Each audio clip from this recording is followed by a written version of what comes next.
Welcome back. You're watching The Fix with me, Karima Brown. I'm in conversation with Public Enterprises Minister Pravin Gordhan and Dr. Iraj Abedian on SOEs and their role in stimulating economic growth, inclusive economic growth. Dr. Abedian, just to round off our conversation on Eskom and energy in general, and also state-owned enterprises and people being on the same page. You have the minister now explaining that the shareholder has the right to get involved. Should SAA, in your mind, have been put into business rescue, or should it have just been sold off, as Minister Mantashe had suggested? I think sold off was not an option because nobody wants to buy it. This, show me one sensible person who would pay R1 for SAA. So this, again, I'll come to my previous point. We have these debates that are a lot of heat and very little light. And these are ideologically driven. So I think let's park that, because that's a simple reality of it. Nobody would buy R1 or pay R1 for SAA. Exactly. So if you look at the embedded debt in SAA, you literally have to pay them billions and underwrite a lot of contingent liabilities before anybody would look at it. Having said that, the issue that you raise is, to me, from outside, and many analysts in the country and globally together, the cabinet has lost its institutional integrity, meaning there is no coordination, there is no 5-year plan, there is no 10-year plan. There aren't clusters of ministers who say, look, we're overlapping here. Let's make sure that we're leading the ship the same way. We convey the same message. We send the same type of strategic direction to the market, locally and internationally. So Minister Mantashe wakes up, depending on what discussion they've had with one advisor, says something. Minister Mbubeni says something else. The other ministers pull it the other way. What does it tell you? It says that the cabinet needs to refocus itself. Using the president's SONA message, repurpose the cabinet, reinvent it, make it to serve the nation. I see you smiling, Minister Gordhan. Do you believe cabinet must be repurposed? No, we have a 10-year plan. It's called the National Development Plan. Well, 10 years of it is left to achieve some of its goals, if not as many of them as possible. Each year or each 5-year term has a medium-term strategic framework. I think the President announced that there'll be performance agreements with ministers as well. We do have an economics cluster that is getting more and more cohesive in terms of the approach to these sorts of questions. I think what's missing at the moment is this kind of dialogue, which ensures that, and again, instead of pointing fingers, we begin to become a consensus-building country. And if we disagree on 3 things, let's move on the 5 things we do agree with and start implementing them. And that is where common purpose between the private sector, labor, community, and government is absolutely critical. Otherwise, we all have the luxury of sitting in our chairs, pointing fingers, being critical, writing long analytical columns without any factual base for what we actually are writing. At the end of the day, we pick up what you say one day and I say the other day and turn it into some kind of analysis. So let's get down to the raw facts around the economy, which I'm sure is what Iraj does when he's looking at the investment stories and processes that he's involved that's in. quite a spirited defense of the cabinet. But let's move to the granular issues. The other big SOE is Transnet, of course.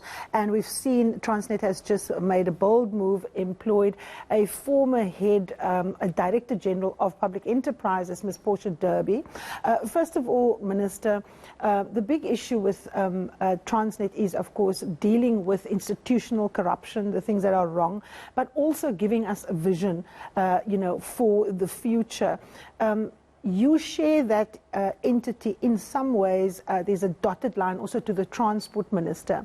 How does the criticism that Iraj Abedian about everyone being on different pages, how do you prevent that when you're dealing with Transnet, when you're repurposing Transnet now? So the Minister of Transport and myself at a ministerial level are in constant contact. We have agreed that our respective departments start talking on a list of issues where we have common ground. For example, part of the rail network in South Africa belongs to Transnet, but PRASA uses it. Part of the time, freight traffic crosses PRASA lines, and one or the other will slow down, either the freight side or the passenger side. So these are all areas. And then the third and most important thing is how much further do we invest in rail infrastructure in South Africa? And there's a lot of room to do that, to improve logistics. How do we get more goods traveling not on our roads but on rail? Firstly, it's cheaper. Secondly, it's safer. Thirdly, it makes our roads safer and easier to maintain and cheaper to maintain as well. So I think there's some excellent rapport there that we will build on during the course of the year. The second point is, and as many have pointed out, we've regressed in respect of our ports and their performance. Durban as a port used to be number 1 on the African continent. It's now number 3. If you look at some of the statistics, crane moves per hour, etc., we are at about half. We perform at 50% of the best ports on the African continent, let alone globally, right? Key equipment called straddles have gone suddenly missing. So 2 billion rands have just been spent buying them so that the port has the right kind of equipment that we actually need. Durban's ecosystem around the port needs to be completely changed, and huge investments need to take place there. Similarly, on the freight side, there's huge opportunities for Transnet to get more business for itself. So in the next 2 to 3 years, I think there's exciting prospects for Transnet. We've got to stabilize the leadership. And in all of these institutions, there are still saboteurs that are there. People who belong to the past, who haven't been caught with their hands in the jar just yet, where forensic reports haven't been acted upon. And those are the elements, both inside SOEs and outside SOEs, who will play all sorts of disruptive games until they end up in orange uniforms. Now, this impunity that has gone on at state-owned companies, like Minister Gordhan says, there are elements that are still there, Iraj. How do you repurpose a moving ship and deal with people who are actively sabotaging your reform process from within? At what point do you need other institutions to come to the party? I think when we talk about sabotage happens at two levels. One is the minister saying people having their hands and they've gotten used to the way of life. The second one are those who sabotage because they are incompetent. They don't come to work saying I'm going to sabotage, but they don't know anything better. And they're doing sort of the best that they could, but the best that they could is not just good enough. So I think that's where we need to start. If you want to stop the hands in the till, bring competent people who are in charge of the division. They know how to stop leakages, how to repurpose the division.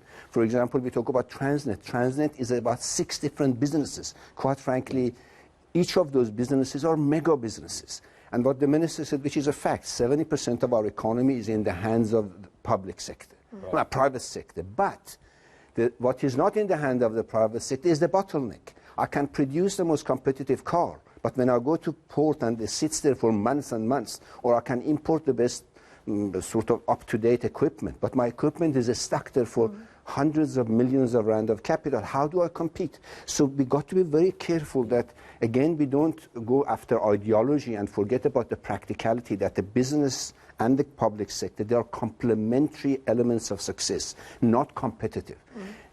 Transnet, as we sit here, much like ESCOM, has got its executives out of kilter. They are not fit for purpose. Appoint somebody who knows how to turn it around. Can you turn around a plane when it's flying, or a ship that is sailing? Yes, there are people whose purpose, whose skill is exactly to do that. But you can't go after the ones whose hands are in the till without bringing competent people. So your take in terms of getting that balance right, getting the professionals in and weeding out the incompetence, whether they are corrupt or simply unable to do their jobs? No, the repurposing that the president speaks about is a holistic process. First, get the right people and the right governance in place. Second, make sure your operations are 100% efficient. Third, put the finances on a stable footing so that you're not dependent on the fiscus, so that the Minister of Finance can have some peaceful sleep as well. The fourth is repurposing equals looking at whether your business model is relevant in the current climate, both global and South African. And that's why ESCOM and its separation into 3 units follows international trends and is easier to manage. And similar questions need to be asked about Transnet as well, and we'll get to that at some stage. And the last, but equally important, reassure workers that they're not going to be thrown out in the street. And we have enough experience, both in the private sector and in funds like the UIF and elsewhere, to ensure that workers are retrained, repositioned, and redeployed if we have the right goodwill on all sides. And I believe we're beginning to develop that. Now, the one thing that everybody wants to know is when. Timelines, right? And that was the one big glaring omission for me from the President's SONA speech. Dr. Abedian, let me start with you. What kind of timelines should we give? Because these plans have been put on the table before, these commitments have been made before. They are perhaps a little bit more granular now, but what kind of timeframes should the ministers respectively be putting on the table? Actually, yesterday. So this question that as if we have the luxury of another Lakhotla, another roadshow, another Bosparad is absolute misguided leadership. As far as the nation is concerned, as far as our economy is concerned, all of this should have happened yesterday, and if not 5 years ago. The restructuring of ESCOM was put on the table, and I was personally blessed to be part of it, 1999. What are we doing 11 years later talking as if it's a luxury or if it's an ideology? Get done with it. The President must come out, as far as I'm concerned, put a 3-month deadline to the Cabinet. Not that I will hold you to performance and all that. I want to see some ministers being sacked for lack of performance. That's my right as a taxpayer and a citizen. So we got to get to that level of we are serious about serving the nation, not talk about as if we have the luxury of workshop and talk shop. 3 months for the turnaround strategy, and then after that there should be sector by sector. Sectors are very different. Our mining is different from agriculture. Agriculture is different from tourism. Tourism, you can turn it around within 6 months. Get some of this stuff sorted out. And we know exactly what the problem is, and we know exactly how to deal with it. And every minister who doesn't must just resign and move, get out of the way. Other sectors will take time.